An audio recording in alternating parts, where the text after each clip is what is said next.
எல்லோருக்கும் வணக்கம் நண்பர்களே. ரிஸ்க் எடுக்கிறதெல்லாம் எனக்கு ரஸ்க் சாப்பிட்ற மாதிரி அப்படின்ற மாதிரி ஒரு நண்பர் ஷேர் மார்க்கெட்டில் ஒரு ரிஸ்க் எடுத்திருக்கார். என்ன பண்ணியிருக்கார் அப்படின்னு பார்த்தீங்கன்னா, 42 ரூபாய்க்கு 5000 குவான்டிட்டி இந்த பைசாலோ டிஜிட்டல் அப்படின்ற ஒரு ஷேர் வாங்கியிருக்கார்.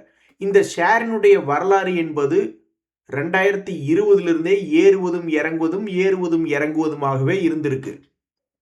ஸோ மேபி அவர் 200 டேஸ் மூவிங் ஆவரேஜுக்கு மேலே அது 42 ரூபாய்கள் அப்படின்னு வரும் பொழுது அதில் என்ட்ராயிருக்கார்.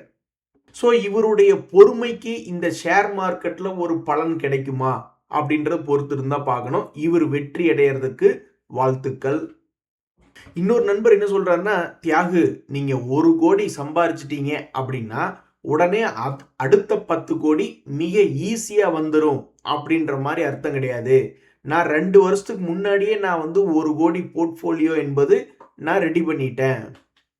ஸோ 1 கோடி 10 கோடி ஈஸியா வந்துடும் அப்படின்ற மாதிரி கிடையாது. கடந்த 2 வருஷமா பாருங்க, மார்க்கெட் சுமாரா இருக்கு. 1 கோடியே 15 லட்சம் ரூபாய். இப்ப 2 வருஷம் ஆச்சு, நான் எடுத்து பார்க்குறேன் 95 லட்சம் ரூபா தான் இருக்கு. ஸோ பல பேர் செய்யக்கூடிய தவறு என்னன்னா, 1 கோடி எடுத்துட்டோம்னாவே 10 கோடி கனவுல வாழ்ந்துகிட்டு இருக்கோம். ஆனா முடிவு என்ன தெரியுமா? சப்போஸ் மார்க்கெட் பர்ஃபார்ம் ஆகலினா நம்ம 1 கோடி பணம் என்பது அப்படியே தான் சுத்திக்கிட்டு இருக்கும். ஒரு சான்ஸ் கிடைச்சா போதுமே, நாங்க அப்படியே உள்ள பூந்துருவோம் அப்படின்ற மாதிரி மிகவும் குறைவான விலையில இந்த ஐடி பீஸ் என்பது கீழே விழுந்துருச்சு. ஏன்னா ஐடி செக்டர் ரொம்பவுமே அடி வாங்கி இருக்கிறதுனால இன்னுமே தொடர்ந்து அந்த ஐடிபிஸ் என்ற இடிஎஃப் தொடர்ந்து கீழே விழுந்து போய்கிட்டே இருக்குமா என்னன்றது தெரில. பட் தற்போதைக்கு 2 வருஷத்துக்கு முன்னாடி இருந்த ரேட்டுக்கும் இப்போவுக்கும் ரொம்பவுமே சீப்பாக இறங்கியிருக்கு. சமீபத்திய விலையை விட ரொம்பவும் கீழே இறங்கியிருக்கு. உடனே போட்டார் ஒரு நண்பர் ஒரு ஐடியா. சரி, மாதம் 10,000 ரூபாய் எஸ்ஐபி அதில் ஸ்டார்ட் பண்ணிட வேண்டியதான். அது தொடர்ந்து ஏறுமுகமாக இருந்தாலும் சரி, அல்லது பழைய ஹையை திருப்பி பிடிக்கிற மாதிரி இருந்தாலும் சரி, ஏதாவது பெனிஃபிட் கிடைக்குமோ அப்படின்ற மாதிரி யோசிச்சிருக்கார். அது ஆல்ரெடி சரிவடைஞ்சிருச்சு, இதுக்கும் கீழே சரிவடையும் அப்படின்ற மாதிரி அவருடைய மனசுல பெரிய எண்ணம் இல்லை. அதனால சரி, மேலிருந்து கீழே இறங்கியிருக்கான் இந்த ஐடி பீஸ்ல 10,000 எஸ்ஐபியை ஸ்டார்ட் பண்ணிடுவோம் அப்படின்ற மாதிரி ஸ்டார்ட் பண்ணிட்டாப்ல. இந்த நண்பருக்கும் ஐடி செக்டர் மேலே வரக்கு வாழ்த்துக்கள். அடடா, இந்த ஐடி செக்டரை ரொம்பவும் நம்புனது தப்பா போச்சே அப்படின்ற மாதிரி பிர்லா சாஃப்ட் ஷேர்ல ஒரு நண்பருக்கு 1000 குவான்டிட்டி லாக். இதனால என்ன ஆயிருக்குன்னா கிட்டத்தட்ட 90,000 ரூபாய் லாஸ்ல இருக்கார். இப்போது என்ன செய்வேன் அப்படின்ற ஒரு மனநிலை தான் அவருடைய மனசுல ஓடிக்கிட்டு இருக்கும். நீங்களா இருந்தா என்ன செய்வீங்க? ஒரு பங்கு எடுத்திருக்கீங்க, அது 90,000 ரூபாய் இப்ப லாஸ்ல இருக்கு அப்படின்ற போது அடுத்த வேலையாக நீங்க என்ன செய்வீங்க அப்படின்றத கமெண்ட் பண்ணுங்க. நான் அந்த என்ன பண்ணுவேன்னா, இது லாபம் செய்யக்கூடிய ஷேரா, செக்டர் பரவாயில்லையா, அடுத்த ஒரு 5 வருஷத்துக்கு லாபம் பண்ணக்கூடிய வாய்ப்பு இந்த பங்குக்கு இருக்கா, அதே மாதிரி தன்னுடைய உச்சியிலிருந்து ஆல் டைம் ஹைலிருந்து ஒரு 60% அல்லது ஆல் டைம் ஹைலிருந்து 80% இறங்கி விட்டதா அப்படின்றதெல்லாம் பார்த்துட்டு, சரி மறுபடியும் என்ன பண்ணலாம், வேற வழி இல்லை, போய் சிக்கிட்டோம், அடுத்தது ஏவரேஜ் பண்ணலாமா அப்படின்ற மாதிரிலாம் நான் யோசிப்பேன். நீங்களா இருந்தா என்ன பண்ணுவீங்க அப்படின்றது தெரியப்படுத்துங்க. தற்போது இந்த பிர்லா சாஃப்ட் உச்சியிலிருந்து எவ்வளவு இறங்கி உள்ளது அப்படிங்கும் பொழுது ஆல்மோஸ்ட் ஒரு 67% இறங்கியிருக்கு. இது ஒரு லாபம் செய்யக்கூடிய கம்பெனிக்கு இது ஒரு மோசமான ஒஸ்ட் ஃபால் தான். இந்த பிர்லா சாஃப்ட் மறுபடியும் இங்கிருந்து திரும்புறானா அல்லது 80% இறங்கிட்டு சில பேர் கொடுமையான மனசு படைத்தவங்களா இருப்பாங்க. அவங்கள 80% இறங்கினா கூட இன்னும் இறங்குவான் அப்படின்ற மாதிரிலாம் சில பேர் மனசில் நினைப்பாங்க. அந்த மாதிரிலாம் நான் பெரும்பாலும் நினைக்கிறது இல்லை. நான் என்ன நினைப்பேன்னா, எப்பவுமே லாபம் செய்யக்கூடிய பங்கு 60% 80% கீழே வந்துடுச்சுன்னா அவனுக்கு ஒரு திருப்பு முனை அமையுமா அப்படின்ற மாதிரி தான் யோசிப்பேன். ஏன்னா நான் இது வரைக்கும் பல்வேறு நூற்றுக்கணக்கான பங்குகள், அந்த மாதிரி லாபம் செய்யக்கூடிய பங்குகள் 60-80% இறங்கி திரும்பியிருக்கான். இந்த பைசாலோ டிஜிட்டல் அப்படின்ற ஒரு பங்கு கூட சமீபத்தில் கீழிருந்து மேலே ஏறி இருக்கு பார்த்தீங்களா? இது லாபம் செய்யக்கூடிய பங்கான்னு முதல்ல பார்க்கலாமா? இங்க பார்த்தீங்களா, இந்த பைசாலோ டிஜிட்டல் என்பது ஒரு லாபம் செய்து கொண்டிருக்கக்கூடிய ஒரு பங்காக இருக்கிறது. சமீபத்திய குவார்ட்டர்கள் அனைத்தும் லாபம் என்பது மாதிரி இருக்கிறது. அதே மாதிரி இந்த பைசாலோ டிஜிட்டல் அப்படின்ற ஷேரினுடைய எக்ஸாம்பிள் நம்ம எடுத்து பார்க்கும்போது, உச்சியிலிருந்து நீ எவ்வளோ தம்பி இறங்கியிருக்க அப்படின்ற மாதிரி பார்த்தோம்னா அது ஆல்மோஸ்ட் 70% என்பது இறங்கியிருக்கு. 70% இறங்கிட்டு இப்போ சமீபத்தில் எவ்வளவு ஏறி இருக்கான்னா 146% என்பது ஏறி உள்ளது இந்த பைசாலோ டிஜிட்டல். ஆனா இந்த பைசாலா டிஜிட்டல்கிட்ட என்ன ஒரு அட்வான்டேஜ் அப்படின்னு பார்த்தீங்கன்னா, அது வந்து ஒரு பேங்கிங் ஃபைனான்ஸ் ரிலேட்டடான பங்கு. இந்த பிர்லா சாஃப்ட் என்பது ஒரு சாஃப்ட்வேர் ரிலேட்டட். ஸோ அது போன்ற செக்டர்ல மூவ்மெண்ட் என்பது மிக எளிதாக வந்துரும். இப்ப இந்த ஐடி செக்டருக்கு வந்து எளிதாகவே வந்திருக்கும். ஆனா அவன் தான் முட்டுக்கட்டையாக பல பேர் துன்பத்துல இருக்கான். ஸோ இப்போதைக்கு இந்த பிர்லா சாஃப்ட் போன்ற பங்குகள்ல இந்த டிசிஎஸ்னுடைய Q1 ரிசல்ட் ஒண்ணு தான் உதவிகரமாக இருக்கிறது. இந்த பிர்லா சாஃப்ட் அப்படின்ற ஷேர் ஒரு லாபகரமான ஷேர் அப்படின்னு பார்த்தா இப்ப வரைக்கும் அது லாபகரத்துல தான் இயங்கிக்கிட்டு இருக்கு. மாப்பிள்ளை 1,00,000 சம்பாதிக்கிறாரு. அப்புறம் பொண்ணு குடுக்க வேண்டியதானயா? ஏன் அது சொத்த இது நொன்ன அப்படின்ற மாரி சொல்றீங்கன்ற மாரி, இந்த பிர்லா சாஃப்ட் என்ற பங்கு ஐடி செக்டரை சார்ந்த லாபம் செய்யக்கூடிய பங்கு. இப்படி மோசமா இறங்கி கிடக்கு. இதனால இந்த நண்பருக்கு பாவம் ரூ. 90,000 லாஸ்ல இருக்கு. இந்த பங்கும் மேல் நோக்கி ஏறி அவர் வெற்றி பெற வாழ்த்துக்கள். நண்பர்களே, அடுத்ததாக இன்னொரு செய்தி என்னன்னா, ஐஎஃப்பி இண்டஸ்ட்ரீஸ் அப்படின்ற ஒரு ஷேர். அவன் வந்து திடீர்னு வந்து பல ட்ரேடர்களுடைய ஃபோக்கஸ்ல வந்திருக்கான். ஏன்? 200 டேஸ் மூவிங் ஆவரேஜ் என்பதை சமீபத்தில் தாண்டிய ஒரு பங்காக இந்த ஐஎஃப்பி இண்டஸ்ட்ரீஸ் என்பது இருக்கு. இந்த பங்கினுடைய சமீபத்திய மூவ்மெண்ட் எப்படின்னா, ஏறுவதும் இறங்குவதும் ஏறுவதும் இறங்குவதும் ரொம்ப வாலட்டிலிட்டியான ஒரு பங்கு. அப்படி இருக்கக்கூடிய இந்த ஐஎஃப்பி இண்டஸ்ட்ரீஸ் சமீபத்தில் 200 டேஸ் மூவிங் ஆவரேஜை தாண்டி உள்ளதாலே ட்ரேடர்களுடைய ஃபோக்கஸ்ல வந்திருக்கக்கூடிய ஒரு பங்கு.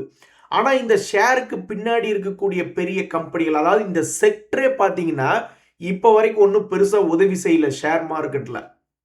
அதாவது இந்த கன்சியூமர் டியூரபிள்ஸ் அப்படின்றது பார்த்தீங்கன்னா எல்ஜி எலக்ட்ரானிக்ஸ் தான் பெரியார். அவன் வந்து 52 வீக் ஹை பக்கத்தில் இருக்கான். அதை விட்டுருங்க, ஏன்னா அது வந்து செக்டர்னுடைய லீடர். அதனால அவன் வந்து சமீபத்தில் 1300 போனாலும் இப்போ 1500 வந்திருக்கு. ஒரு செக்டர் லீடருக்கு என்ன ஒரு மரியாதைனா, அது சில நேரங்களில் கிராஷ் ஆகி கீழே விழுகிறப்போலாம் மறுபடியும் மேல் நோக்கி ஏறக்கூடிய வாய்ப்பு என்பது அதிகம். சமீபத்தில் கூட ஒரு லோ பிரைஸ்ல வந்து விழுந்தா அதுக்கப்புறம் ஏற்ற இறக்கத்தோடு இருக்கு, அதை விட்டுருங்க. ஆனால் மற்ற அதுக்கு அடுத்தடுத்து இருக்கக்கூடிய இப்போ வோல்டாஸ் பாருங்க, அதுவுமே வந்து 52 வீக் லோவில் தான் சுற்றிக்கிட்டு இருக்கு. அதே மாதிரி ப்ளூ ஸ்டார் அப்படின்றத நம்ம போய் எடுத்து பார்க்கும்பொழுதும் அதுவும் 52 வீக் லோவில் தான் சுற்றிக்கிட்டு இருக்கு. விகார்ட் அப்படின்றத எடுத்து பார்த்தா அதுவும் கிட்டத்தட்ட 52. ஸோ அந்த செக்டர்லேயே நீங்கள் பார்த்தீங்கன்னா அந்த கன்சியூமர் டியூரபிள்ஸ் செக்டர்னுடைய மூவ்மெண்ட்டே வந்து கொஞ்சம் சுமாராக தான் இருக்கு. இருந்தாலும் நீ என்ன பண்ண முடியும்? அந்த ஷேரை வைத்திருக்கக்கூடிய பல பேர் வந்து என்ன யோசிச்சுக்கிட்டு இருப்பாங்கன்னா, சரி எப்படியோ அப்படி இப்படின்னு கீழே சுற்றிக்கிட்டு இப்போ 200 டேஸ் மூவிங் ஆவரேஜ் தாண்டி இருக்கு, எப்படியாவது மேலே தன்னுடைய பலகை வந்ததுன்னா ஒரு தேங்காயை உடைச்சிட்டு வித்துவிட்டு போயிடுவோண்டா அப்படின்ற மனநிலைமையில தான் பல பேர் இருப்பாங்க. ஸோ இந்த ஐஎஃப்பி இண்டஸ்ட்ரீஸ் ஷேர் வச்சிருக்கிறவங்களுக்கும் இந்த பங்கு மேலே வர வாழ்த்துக்கள். அதாவது இன்னொரு நண்பர் சுவாதி அப்படின்னு ஒரு நண்பர், ஆனா கடவுளை என்ன எப்படி ஒரு கொடுமை பாருங்க. கோல்டுல 10 லட்சம் ரூபாய் இன்வெஸ்ட்மெண்ட் பண்ணியிருக்காங்க சமீபத்தில். அதுக்கப்புறம் பார்த்தா இப்போ அது ஒரு 3 லட்சம் ரூபாய் லாஸ்ல இருக்கு அப்படின்ற மாதிரி சொல்றாங்க. பொதுவாக கோல்டு வாங்குறவங்க வந்து சரி அதை காலத்துக்கும் வச்சுக்கலாம் அப்படின்ற மாதிரி தான் நினைச்சுப்பாங்க எப்பவுமே. ஆனா சமீபத்தில் தான் கோல்டுனுடைய ஏற்றம் கண்ணா பின்னான்னு இருந்தது இல்லையா? அதனால எல்லாருக்கும் ஒரு ஆசை தான், ஒரே டார்கெட் ஆனா 2 பெனிஃபிட் அப்படின்ற மாதிரி சில பேர் கோல்டை வாங்கி வச்சுக்கும் பொழுது அது அவங்க யூஸும் பண்ணிக்கலாம், அல்லது அதனுடைய விலை ஏறும் பொழுது லாபத்துக்கு வித்துக்கவும் செய்யலாம் அப்படின்ற ஒரு எண்ணத்தில் வாங்கியிருப்பாங்க போல. பட் எனிவே கோல்டுல உச்சாணி கும்பல வாங்கினது யாரு அப்படின்னா நிறைய பேர் இருக்காங்க. அதுல நம்ம நண்பர் ஒருவர். ஆனா கோல்டுனுடைய வரலாறு என்ன சொல்லுதுன்னா, சில நேரங்கள் இப்படி உச்சத்துக்கு போயிட்டு அது கீழே ஒரு 4-5 வருஷம் சுத்தினாலும் மறுபடியும் ஏதாவது சில வருடங்கள் கழித்து தன்னுடைய பழைய கையை உடைச்சிருக்கக்கூடிய செய்திகள் என்பதெல்லாம் இப்போ வரைக்கும் மார்க்கெட்ல இருக்கு. இந்த நண்பருக்கு கோல்டு சீக்கிரம் மேலே ஏறி வரட்டும் அப்படின்னு நம்ம வாழ்த்த முடியாது. ஏன்னா கோல்டு இன்னும் இறங்கினாதான் வீட்டம்மாக்கு ஏதாவது மூக்குத்தி கம்மல் அப்படின்னு ஏதாவது வாங்க முடியும். அடாடா என்ன மனுஷயா இவரு! ச்சே, கூல் இன்ஸ்டா, நீங்க வாழ்க்கையில் எங்கேயோ உயர்ந்துட்டீங்க. இந்த ஐடிசி, ஆர்விஎன்எல், ஐஆர்எஃப்சி இந்த 3 பங்குகளுமே கும்பா பங்குகளாக இறங்கி கீழே ட்ரேட் ஆகி கொண்டிருக்கக்கூடிய பல பங்குகள். ஆனா இவருக்கு தெரிஞ்சு பல நண்பர்கள் இந்த ஷேர்களை வாங்கி வச்சிருக்காங்க. அவங்க எல்லாத்துக்கும் விரைவில் நல்ல செய்தி வந்து மேல் நோக்கி ஏறணும் ஆண்டவா அப்படின்ற மாதிரி சொல்லியிருக்காரு. நல்ல மனுஷங்க இவரு. ஸோ உங்க மனசுல எது தோணுது? ஃபர்ஸ்ட் இந்த ஐடிசி இது திரும்பி மேலே வந்து ஷேர் ஹோல்டர்ஸை காப்பாத்துமா, அல்லது ஆர்விஎன்எல்லா அல்லது ஐஆர்எஃப்சியா? எந்த செக்டர்? நானா இருந்தா என்ன யோசிப்பேன்னா, கடந்த கால வரலாறு எடுத்து பார்க்கும்போது இந்த ஐடிசி பெருசா காப்பாத்தல. அதுல வாலட்டிலிட்டி என்பது இல்ல. அது பேரே டிவிடெண்ட் ஸ்டாக்ன்னு தான் முத்திரை குத்தி வச்சிருக்காங்க. அப்ப இந்த ஆர்விஎன்எல் வந்து ஏதாவது செய்திகள் வரும்பொழுது வாலட்டிலிட்டியா இருந்திருக்கு. அப்ப இந்த ஆர்விஎன்எல் முதல்ல ஓடி வந்து காப்பாத்துவானா அப்படின்னு பார்த்தோம்னா, நல்லா யோசிச்சு பாருங்க. ரயில்வே துறை பங்குகளுக்கு எப்ப திடீர்னு ஒரு பூஸ்ட் வரும்னா, அந்த பட்ஜெட் வரும்பொழுது தான் வரும். பட்ஜெட் வருஷத்துக்கு ஒருக்கா தான் வருது. அல்லது வெளிநாடுகளில் ரயில்வே ஆர்டர் கிடைச்சது அல்லது ஏதாவது பெரிய ஆர்டர் கிடைச்சது அப்படின்னா தான் ரயில்வே துறைக்கு ஒரு பூஸ்ட் கிடைக்கும். ஸோ ஆக மொத்தம் நியூஸ் அப்படின்னு பார்த்தா 2 செக்டருக்குமே ரொம்ப கம்மியான நியூஸ். அதுதான் பிரச்சனையே. அடிக்கடி நியூஸ் வரணும். பல அனலிஸ்டினுடைய சொல்லடி படணும். ஏதாவது பெரிய சம்பவம் அதில் நடந்துகிட்டே இருக்கணும். இப்போ ஆட்டோ துறையிலாம் மாசத்துக்கு ஒருக்கா ஆட்டோ சேல்ஸ் அப்படின்றத வெளியிடுறாங்க இல்லையா? அது மாதிரி கண்ணா பின்னான்னு மாசத்துக்கு ஒரு தடவை அல்லது மாசத்துக்கு 2 தடவை செய்திகள் வந்துகிட்டே இருந்தா தான் ஏதாவது ஒரு ஆக்டிவிட்டியா இருக்கும். அடடா கடவுளே, ஜப்பானுக்கே போய் அங்க ஒரு ஒய்ஃப் நம்ம கட்டுறோம் அப்படின்னா அப்பவும் பிரச்சனை தான் வரும் அப்படின்ற மாதிரி குடும்பத்துல ஃபேமிலியில ப்ராப்ளம் வரத்தானே செய்யுன்ற மாதிரி ஒரு நண்பர் வந்து நம்ம இந்தியா விட்டு வெளிநாட்டில் போயிட்டு மைக்ரோசாஃப்ட் போன்ற டெக்னாலஜி பங்குகளை வாங்கியிருக்காங்க. ஏன்னா டெக்னாலஜி ஸ்டாக்ஸ் டெக்னாலஜி இண்டெக்ஸ் தான் ஏறிக்கிட்டே இருக்காங்க. அதனால அதை போய் ஒரு 2,30,000 எடுத்திருக்காரு. ஆனா இப்ப அதனுடைய வேல்யூ 1,80,000 இருக்கிறது. இதனால ரொம்ப ஸ்ட்ரெஸ்ஸா இருக்கு அப்படின்றாப்ல. அடடா நண்பா, அந்த மொத்த ரயில்வே செக்டர்ல எந்த பக்கம் போனாலும் கண்ணி வெடி வச்சிருக்காங்க அப்படின்ற மாதிரி இன்னொரு நண்பர் ஐஆர்சிடிசி அப்படின்ற ஷேர் அதுல 2 வருஷமாக 25,000 லாஸ்ட்ல இருக்காப்ல. இன்னும் ஒரு கொடுமை பாத்தீங்களா? ஸோ வரக்கூடிய Q1 ரிசல்ட்டில் ஏதாவது ரயில்வே துறைகள் அபரிமிதமான லாபத்தை காமிச்சு ஏதாவது ஒரு செய்தி வந்து ரயில்வே துறை தூக்கி விட்டுச்சுன்னா பரவாயில்ல. பொதுவாக மார்க்கெட்டில் என்ன செய்திகள் ரயில்வே துறைக்கு அப்படின்னா, அது பட்ஜெட் வரக்கூடிய சமயம், அந்த டிசம்பர் எண்டு ஜனவரி ஸ்டார்டிங் அப்படின்ற மாதிரியான ஒரு சமயத்தில் தான் திடீர்னு அது ஒரு ஆக்டிவாக இருக்கும். மற்ற காலங்களில் அவனாக தான் ஏதாவது ஒரு நியூஸ் விடணும். ஏதாவது பெரிய ஆர்டர் கிடைச்சிருக்கு, இல்லைன்னா Q1 ரிசல்ட் சூப்பராக பண்ணியிருக்கோம் அப்படின்னு அவங்களா தான் ஏதாவது ஒரு நியூஸ் விடணும். நண்பர்களே, இந்த நண்பனுடைய கமெண்ட் வந்து பல பேர்த்துக்கு ஐ ஓப்பனிங்காக இருக்கலாம். அதாவது ஷேர் மார்க்கெட் பற்றிய ஒரு பிம்பம் என்ன, பணத்தை போட்டுட்டு கம்முன்னு ஒரு 10 வருஷம் விட்டுட்டா நல்ல ஒரு அருமையான லாபம் இருக்கலாம் அப்படின்னு. ஆனால் அந்த எண்ணத்துக்கு அந்த திங்கிங்க்கு திடீர்னு ஏதாவது ஒரு ஆபத்து வரலாம் அப்படின்ற மாதிரி இந்த நண்பர் என்ன நினைச்சிருக்காரு, 2020க்கு முன்னாடி அல்லது 2020 கோவிட் சமயத்துல பெரிய கிராஷ்ல வாங்கியிருந்தா இப்ப அற்புதமான லாபத்தில் இருப்போம் அப்படின்ட்டு. ஆனா கடைசியில பார்த்தா நம்ம ப்ராஃபிட்டை புக் பண்ணாம விட்டுட்டோம்னா ஸ்டாக் மார்க்கெட் வந்து முட்டையை மேல மலை உச்சியிலிருந்து உருட்டி விட்டது போல எத்தனையோ பங்குகள் மேலே ஏறிட்டு கீழே இறங்கிட்டான். இப்ப இந்த ஒரு மாசமாக எத்தனையோ பங்குகள் கீழிருந்து மேலே ஏறிட்டு இருக்கா. அதனுடைய எக்ஸாம்பிள்ஸ் இப்ப நம்ம பார்ப்போம். பட் சொல்ல வரக்கூடிய கருத்து என்னன்னா, அவ்வளோதான், பணத்தை போட்டுட்டு அது பாட்டுக்கு மேலே போயிடும் அப்படின்ற எண்ணம் இல்லை. ஸ்டாக் மார்க்கெட்டில் ஒவ்வொரு 3 மாதத்துக்கு ஒருக்கும் ஃபாலோ பண்ணிக்கிட்டே இருக்கணும். சில பேர் ஐடி பங்குகளை உச்சியில் கொஞ்சோண்டு லாபத்தை புக் பண்ணியிருந்தா கூட தப்பிச்சிருக்கலாம் இல்லையா? இப்போ போய் மறுபடியும் சீப்பான ரேட்டுக்கு அதே பங்குகளை கூட அவங்க எடுத்து வச்சிருந்துருப்பாங்க. இப்போ நம்ம சொன்ன மாதிரி சில பங்குகள் கீழே விழுந்த பங்குகள், கீழிருந்து மேலே ஏறிய பங்குகள் அப்படின்ற செய்திகளில் இந்த சிடிஎஸ்எல் அப்படின்ற பங்கு சமீபத்தில் 200 டேஸ் மூவிங் ஆவரேஜ் என்பது தாண்டி இருக்கு. இந்த ஒரு நல்ல செய்தியினால முதலீட்டாளர்கள் கொண்டாட்டமா இருக்காங்க. என்ன ஒரு நல்ல செய்தி அப்படின்னு பார்த்தீங்கன்னா, சமீபத்திய லோ தொடர்ந்து இறங்கி கொண்டே வந்துகிட்டு இருந்த சிடிஎஸ்எல் தன்னுடைய லோ பிரைஸ்ல இருந்து கணக்கெடுத்து பார்த்தோம்னா ஆல்மோஸ்ட் ஒரு 28% என்பது ஏறி இருக்கு. போன வருஷம் இதே லெவல்ல இருந்து தான் ஒரு 1000 ரூபாயிலிருந்து 1800 ஆல்மோஸ்ட் 80% ஒரு முறை ஏறி இருந்தா போன வருஷம். ஸோ இந்த வருஷம் இப்போ லோ ரேட்லேருந்து ஒரு 30% ஏறி இருக்கான். அப்படி இப்படின்னு ஒரு 50% இன்னும் கொஞ்சம் ஏறிடுறா ராஜா அப்படின்ற மாதிரி தான் இந்த சிடிஎஸ்எல் ஷேர் வச்சிருக்கிறவங்க யோசிச்சுட்டு இருப்பாங்க. ஸோ எத்தனையோ பங்குகள் கீழிருந்து ஏன் ஏறினானே தெரியல அப்படின்ற மாதிரி இந்த சிடிஎஸ்எல் பங்குமே தன்னுடைய லோலிருந்து மேலே ஏறி 200 டேஸ் மூவிங் ஆவரேஜை தாண்டி உள்ளது. அதுக்கு என்ன ரகசியம்னா யாருக்கு தெரியும்? பொதுவாக ஷேர்கள் கீழே போகுது, லாபம் பண்ணக்கூடிய ஷேர்கள்னா திரும்பி மேலே வந்துடுறான். ஒரே ஒரு ரகசியம் என்னன்னா, நல்ல லாபம் செய்யக்கூடிய ஷேர்கள் தன்னுடைய உச்சியிலிருந்து ஒரு 60% 80% கிராஷ் ஆகும் பொழுது பொதுவாக ஸ்டாக் மார்க்கெட்டில் ஒரு ரிவர்சல் என்பது வருது. அப்படி இருக்கும்பொழுது இந்த சிடிஎஸ்எல் தன்னுடைய வாழ்நாள் உச்சத்திலிருந்து எவ்வளவு பர்சன்டேஜ் இறங்கியிருக்கான்னா வெறும் 40% இறங்கியிருக்கான். 40க்கே அடங்கல. 40% இறங்கிட்டு மறுபடியும் 30% ஏறி விட்டது. எப்பா தியாகு, அப்போ உனக்கு எல்லா ஷேருமே உச்சியிலிருந்து 80% இறங்கணுமா? 100 ரூபாய்க்கு இருந்த பங்குகள் வெறும் 20 ரூபாய்க்கு வரணுமான்னா அது நான் சொல்லிங்க, அந்த ஃபாரினர்ஸ் அப்படித்தாங்க எதிர்பார்த்துட்டு உட்கார்ந்துட்டு இருக்காங்க. எப்ப இந்திய பங்கு சந்தைகள் பெருசா கிராஷ் ஆகுதோ அப்போ வருவோம் அப்படின்ற மாதிரி சொல்லிட்டு போனவங்க தான் 2 வருஷமா. ஸோ அவனுக்கு லாங்குவேஜில் பெருசாக கிராஷ் ஆகணும்னா அப்போ 60% 80% பக்கம் இறங்குனாதான் பெரிய கிராஷா அப்படின்றதான் கேள்வி. ஏன்னா பல்வேறு பங்குகள் 60% 80% கிராஷ் ஆனதுக்கு அப்புறம் தான் நல்லா அப்படியே பெரிய லெவலில் திரும்பி ஏறானு. அப்போ அவங்களுக்கு வந்து பெருசாக கிராஷ் ஆகி கீழிருந்து 100-150% சம்பாதிக்கணும்னு ஆசைப்படுறானுங்களா என்னன்றது தெரியல. பட் இப்போ சமீபத்தில் நம்ம எஃப்ஐஎஸ்னுடைய வேலை என்னன்னா மிகவும் அதிரடியாக, அதாவது கேஷ் மார்க்கெட்டில் நீங்கள் போய் பார்க்கணும் மணி கண்ட்ரோல் வெப்சைட்டில். அப்படி கேஷ் மார்க்கெட்னு நீங்கள் போட்டு பார்க்கும்பொழுது சமீபத்தில் என்னன்னு தெரியல அதிரடியாக கொஞ்சம் கொஞ்சமாக வாங்கிட்டு இருக்காங்க. அவன் லட்சம் கோடிக்கு மேலே வித்துட்டான். வாங்குறது 5000 கோடி 10,000 கோடி. பொதுவாக ஸ்டாக் மார்க்கெட்டில் எஃப்ஐஎஸ் இப்படி 5000-10,000 கோடி அதிரடியாக வாங்குறாங்கன்னா அடுத்தது நம்ம மார்க்கெட்டே 1000-2000 பாயிண்ட் நிஃப்டி ஏறும். எத்தனையோ ஸ்டாக்ஸ் வந்து கிட்டத்தட்ட 40-50% எல்லாம் திரும்பி லோன்ல இருந்து மேலே ஏறினது நம்ம பார்த்துருக்கோம்.